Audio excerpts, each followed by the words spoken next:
ग्राम मानकोट में रामकथा का वाचन हुआ समापन। थानागाजी के समीपवर्ती ग्राम मानकोट में 5 दिवसीय रामकथा का आयोजन सनातन धर्म प्रचारक मानस मार्तंड विभूषित पंडित शुभम दुबे काशी विश्वनाथ वाराणसी के श्रीमुख से संगीत में रामकथा का वाचन पिछले 5 दिनों से किया जा रहा था, जिसकी समापन बेला पर हनुमान जी द्वारा समुद्र लांघ कर लंका पहुँचने का बड़ा ही सुंदर प्रसंग सुनाया गया। विश्व भक्त सुनकर विभोर उठे। कथावाचक पंडित शुभम दुबे जी ने बताया कि रामचरितमानस का जीवन में बड़ा ही महत्व है और हमें यह क्यों सुनना चाहिए। तो बड़े ही सुंदर और मधुर वाणी से बताया गया कि रामचरितमानस हमें बाल्यकाल, युवा एवं वृद्ध अवस्था में सुनना चाहिए। आयोजक समिति के पंडित हेमराज दीक्षित ने बताया कि इस कथा का कल प्रातः समापन होगा। यज्ञ हवन की पूर्णाहुति महाराज जी द्वारा कराई जाएगी और समस्त ग्रामवासी इस महायज्ञ में बैठकर अपने पुण्य को प्राप्त कर सकेंगे। इस अवसर पर महिला श्रोताओं की उपस्थिति अत्यधिक संख्या में नजर आई। इस अवसर पर गोविंद घांगर, बुद्धाराम योगी, लीलाराम प्रजापत, पूर्ण सेन, जगदीश शर्मा, पंडित हेमराज दीक्षित, पंडित लोकेश दीक्षित, राम सिंह कसाना, पूर्व सरपंच प्रत्याशी हेम सिंह कसाना, वसंत वर्मा, पूर्ण वर्मा, ठेकेदार हरिराम कसाना एवं समस्त ग्रामवासी उपस्थित रहे। द इंडियन टीवी न्यूज की खास रिपोर्ट। आइए आपको दिखाते हैं इस कथा की कुछ झलकियां जो हमारे संवाददाता ने कैमरे में कैद की है। कर रहे हैं आज हम सब मिलकर भगवान के अमृतमय वर्षा को सुनने जा रहे हैं। अमृत रूपी इस कथा की वर्षा में भीजने जा रहे हैं, जिससे हम सबका परिवार मंगल कामनाओं की ओर प्रेरित होने वाला है। आइए प्रत्येक दिन की बात आज फिर से भगवान नाम का संकीर्तन करते हैं। उठाइए हाथ, दोनों हाथों को ऊपर करके। सीताराम हनुमान, सीताराम हनुमान, सीताराम राम हनुमान, सीताराम हनुमान, सीताराम हनुमान,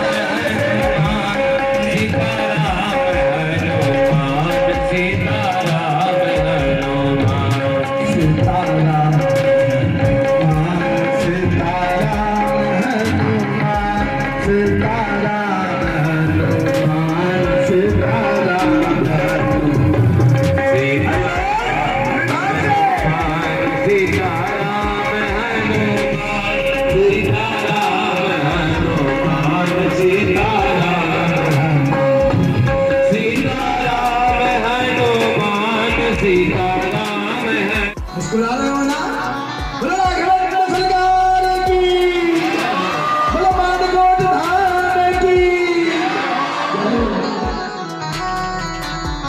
आज तो सबको लगना सजाना होगा, प्रभु श्री राम जो आए हैं। राम आएंगे तो लगना सजाएंगे।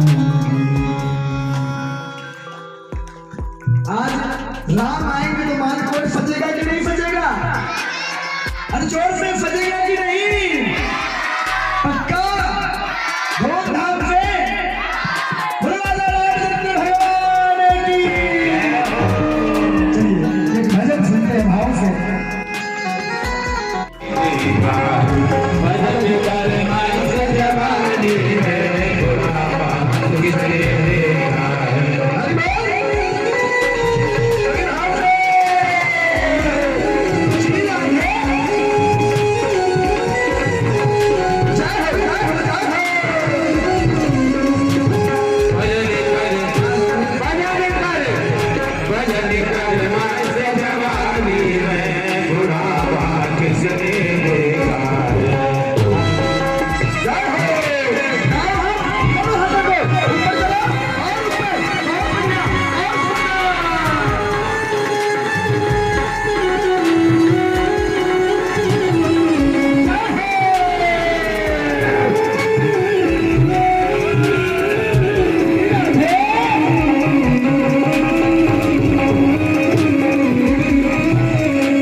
दूसरा, युवा को सुनना चाहिए। किसको? युवा को। और तीसरा वृद्धा को। अब इन तीनों को रामायण क्यों सुननी चाहिए? तो बालक को प्रबुद्ध करती है। क्या करती है? प्रबुद्ध। युवा को शुद्ध करती है। क्या करती है? शुद्ध करती है। और वृद्धा को सिद्ध करती है। अब समझना कैसे? जो बालक होता है, जब उसे रामचरितमानस सुनाया जाता है तो उसकी बुद्धि का विकास होता है। उसके हृदय में, उसके अंदर मर्यादा संस्कार जन्म लेते हैं।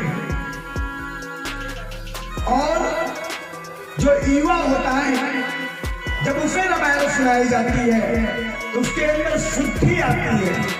शुद्धि मतलब उसके मन में गलत विचार नहीं आते, किसी प्रकार की चोरी, अहिंसा, पाप, गलत कार्यों से करने से बचता है।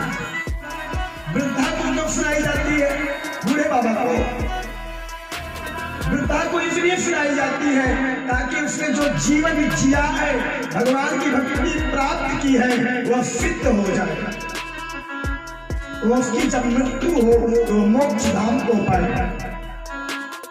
इसलिए भगवान श्रीमद् भागवत महापुराण व्यक्ति को जब चौथे अवस्था में पहुंचता है तो सुनाया जाता है ताकि उसे मोक्ष की प्राप्ति हो जाए और भगवान से अनंत गहराइयों से जुड़ जाए। रामायण मनुष्य को जिंदा होने का प्रमाण देती है, मनुष्य को जीवन जीना सिखाती है। श्रीमद् भागवत महापुराण मनुष्य के मृत्यु का फल बताती है। मृत्यु क्या है? मृत्यु के समय मनुष्य को क्या करना चाहिए, चौथे पद में व्यक्ति को क्या करना चाहिए, यह श्रीमद् भागवत महापुराण बताती है। इसलिए अपने सनातन धर्म में ये दो शास्त्र सदैव चलते रहते हैं, श्री रामचरितमानस और श्रीमद् भागवत महापुराण।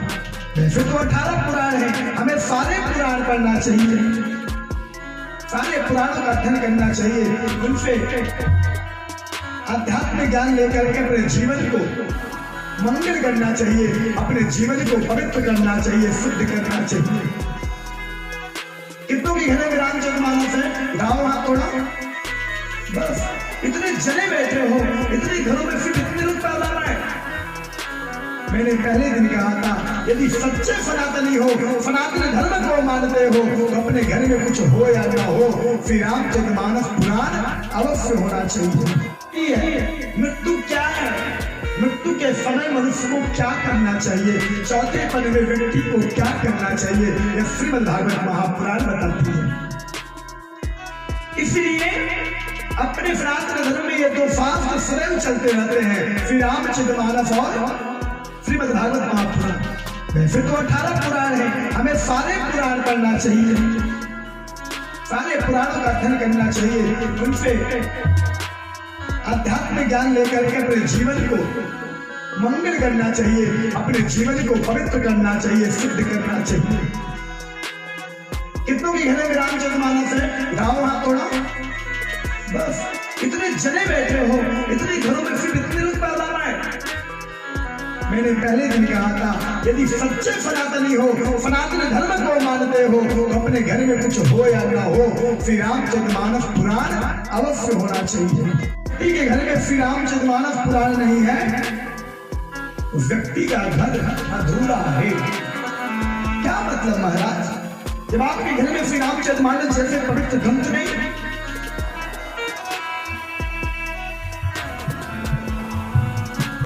हमें शर्म आनी चाहिए। हम सनातनी हैं, सनातन धर्म को मानने वाले हैं,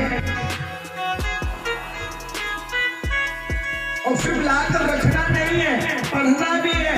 मैं प्रतिदिन कहता हूँ, ना पूरा पढ़ पाओ तो आधा पढ़ो, ना आधा तो एक पन्ना, और एको पन्ना नहीं तो एक चौपाई तो कम से कम पढ़ लिया करो। कौन सी? मंगल भवन अमंगल हारी, अद्रबहु सुदशरथ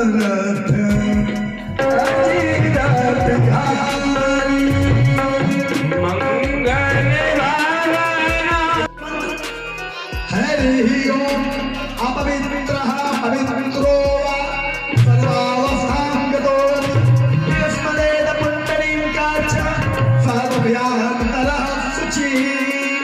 पढ़ते हैं ना, इस मंत्र का समझते अर्थ क्या होता है? भगवान आप तो पवित्र नहीं कर रहे हैं।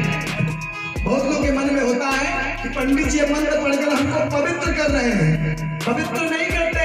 इस मंत्र का मतलब होता है, जब हाथ में जल लेकर कर इस मंत्र से यह सिद्ध होता है, हे भगवान हम चाहे पवित्र हो चाहे अपवित्र हो, चाहे किसी भी अवस्था में है, हम आपके समक्ष बैठकर आपकी पूजा करने जा रहे हैं।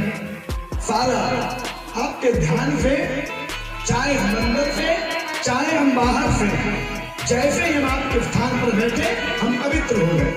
हमारे इस कार्य में सहयोग करने में सेना लोग समाचार को पाकर भगवान के पास आते हैं, सारा वृतांत सुनाया। अब लोगों के मन में हुआ कि 400 कोस समुद्र पार करके इस सूचना को, इस तथ्य को स्पष्ट कौन करेगा? कोई कहता मैं तो 40 कोस जाता हूँ, कोई कहता मैं तो 60 कोस जाता हूँ, तो कोई कहता मैं चला जाऊं, आने की कोई गारंटी नहीं। तो क्या किया? तभी जामवंत जी बैठे थे सभा में। जामवंत जी ने कहा एक ही व्यक्ति है जो समुद्र के उस पार जाकर सीता माँ की खोज का पता लगा सकता है। और वही सब चौंक गए, कौन? जामवंत जी ने कहा हनुमान जी। प्रश्न में व्याकुल भी हो गए। चलो अच्छा है, मैं कम से कम प्रभु के कार्य में कुछ तो सहयोग कर सकूंगा, लेकिन मैं कैसे? जामवंत जी से पूछते हैं, मामा श्री आपने मेरे नाम का चयन किया, मैं कैसे जा सकता हूं? जामवंत जी ने कहा, हे हनुमान, बचपन में तुम्हारी एक महत्वपूर्ण शक्ति को शिष्य मुनियों के श्राप से दबा दिया गया, लेकिन उचित समय आने पर तुम अपनी शक्ति को पहचान सको। कैसी शक्ति? कहा तुम्हारे पास प्रभु की कृपा से उड़ने की महत्वपूर्ण कला है। इसे उड़कर इस समुद्र को लांघ सकते हो। इतना सुनकर हनुमान जी अति प्रसन्न हुए। जामवंत के वचन सुहाए और सुनी हनुमंत हृदय अति भाई। जामवंत के वचन को सुनकर हनुमान जी अति प्रसन्न हुए। तब लगी मोही पर क्या तुम भाई और सही दुख कर मूल बल खाई। तुम लोग यही तरह के प्रभु की सेवा करो, जब तक मैं न लौट आऊं फल फूल खाकर भगवान की सेवा में रहना। उसके बाद मैं निश्चित रूप से लौट कर आऊंगा। इतना कहकर हनुमान जी पास में ही समुद्र के पास में एक विशाल पर्वत पर चढ़ जाते हैं। सिंधु तीरे भूधर सुंदर कौतुक कूदी चढ़े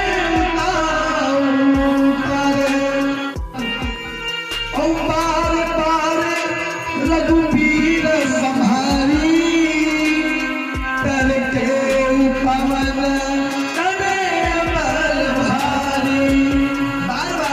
नाम का स्मरण करते रहे और महाबली हनुमान जी वेग से उड़े। कितना वेग से उड़े?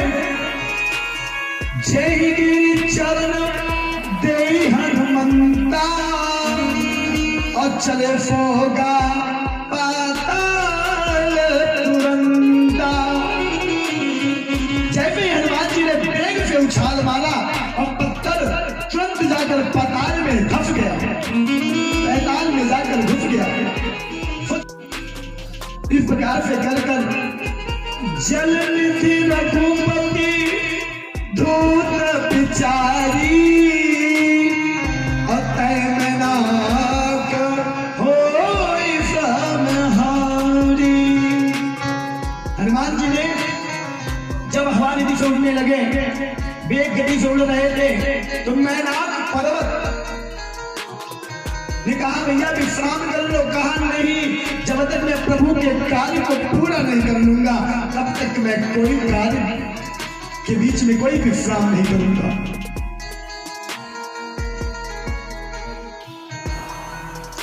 दे परसा करो पुण्य कीन प्रणाम, राम काज कीन्हे बिनु मोहि कहाँ विश्राम।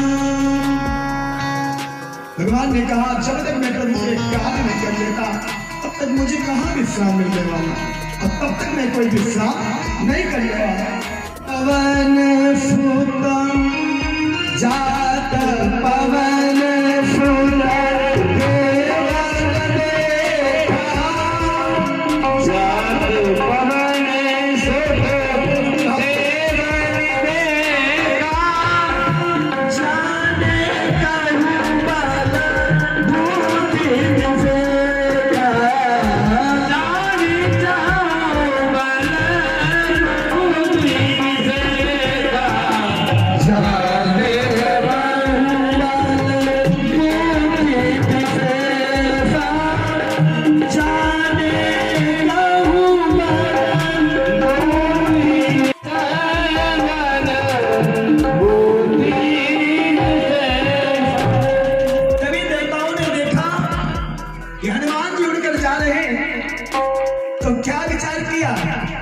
चलो हनुमान जी की बुद्धि की परीक्षा ली जाए।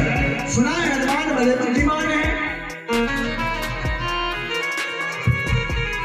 बुद्धि के सागर हैं, बड़े चतुर हैं, इनकी परीक्षा ली जाए। सुरसा नाम इनके माता, सुरसा सर्पिणियों की माता सुरसा को भेजा। सुरसा नाम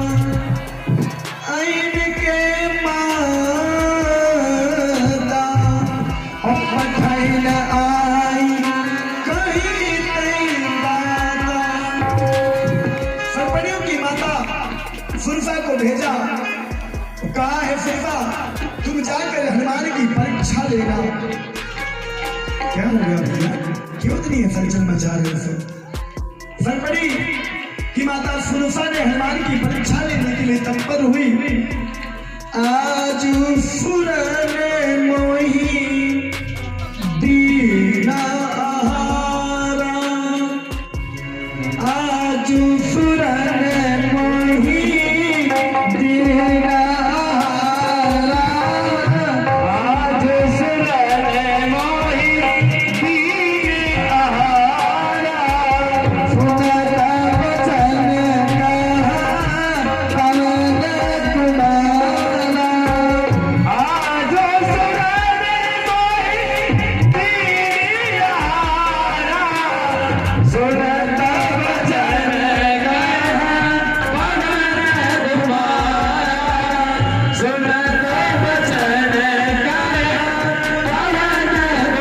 तुम्हारा आहार करने का सौभाग्य दिया है। हनुमान जी ने सुना, कहा हे माता राम काज करी फिर में आवो, सीता कही सुनी प्रभु ही सुनावो। मैं राम भगवान के कार्य को करके माँ सीता की खोज का समाचार ला करके प्रभु को दे दूं, उसके बाद में स्वयं आकर के आपका भोजन बन जाऊंगा। अभी मुझे जाने की आज्ञा दो। सुरसा ने कहा ऐसे नहीं जाने देंगे। सुरसा ने अपने बदन को बढ़ा लिया, भगवान का नाम लेकर हनुमान जी ने भी जितना सुरसा मुंह खोले हनुमान जी उसका दुगना रूप बना ले। 16 चोजन मुख ते उठयो, तुरंत पान सुता 32 भयो। हनुमान जी ने 32 चोजन का शरीर कर लिया। काले जब तू इतना तो मैं तो तेरे से दुगना। सुरसा अपने बदन को बढ़ाती गई, हनुमान जी भी अपने बदन को बढ़ाते गए और जय गई सुरसा ने 7 चोजन का 100 चोजन का मुख खोला। मैंने छोटा सा रूप लेकर के उसके मुख में घुसकर बाहर आ गया। क्या है माता, मैंने अब तुम्हारी आज्ञा का पालन कर लिया है, अब मुझे जाने की अनुमति प्रदान करो। अब मैं जाना चाहता हूँ। सर्पणियों की माता सुरसा देवी रूप में प्रकट होकर कहने लगी, हे हनुमंत, आप अपनी परीक्षा में सफल हुए। देवताओं ने मेरे को आपकी परीक्षा लेने के लिए भेजा था और आप परीक्षा में सफल हुए। इतना कर हनुमान जी उड़ चले। उड़ते उड़ते हनुमान जी भैया लंका के उस पार पहुंचे। जब हनुमान जी लंका के उस पार पहुंचे, रात्रि के समय में मैं लंका में प्रवेश करूंगा, तो क्या किया, मच्छर के समान हनुमान जी मच्छर के समान होकर लंका में प्रवेश कर रहे थे। तभी लंकिनी नामक राक्षसी ने उनको रोका। कहा, मुझको मेरी आंखों से ओझल होकर कहाँ जाना चाहते हो? मुझे भ्रमित कर तुम्हें क्या लगता है मुझे दिखाई नहीं देता? मुझे बेवकूफ बनाकर ऐसे अंदर नहीं घुस सकते। मुझे इसीलिए यहाँ पर रखा गया है। जो मेरी बिना अनुमति के लंका के अंदर घुसता है, मैं उसे मृत्यु दंड दे देती हूँ। हनुमान जी एक मुक्का मारकर स्पष्ट कर दिया। लंकड़ी कांपने लगी, समझ गई अब लंका का विनाश। तो लंका के अंदर घुसकर कहाँ पहुंचे? रामायुध अंकित गृह शोभा परम न जाय, अर्णव तुलसी का वृंद देखी हर्ष कपिराय। रामायुध अंकित गृह शोभा परम न जाय, नव तुलसी का वृंद देखी हर्ष कपिराय। राम नाम के अंकित एक भवन को देखा और एक छोटे से पौधे तुलसी को देखा। हनुमान जी सोच में पड़ गए, कैसे? लंका निश्चर